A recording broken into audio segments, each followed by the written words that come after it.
Actually, nag-homeschool ako. I got married early to Paul Vincent Guasque. So, yun nga, homeschool ako. And after that, si Peewee, inintroduce niya sa akin yung V-Mobile.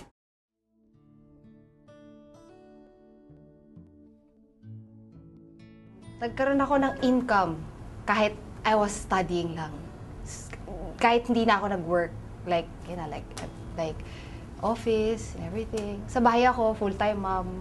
Tapos, hawak ko oras ko while earning at home.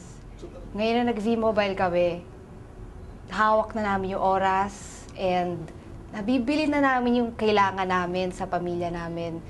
Hindi na kami like yung talagang hirap na ganito, ganyan, yung talagang budget. Ngayon nung nag-V-Mobile kami ngayon, talagang lahat ng gusto ko, tsaka gusto ng anak ko, tsaka gusto niya, nabibili na namin. Hindi na kami hirap talaga. Gusto ko lang magpasalamat dahil because of V-Mobile, talagang binago niya buhay ko.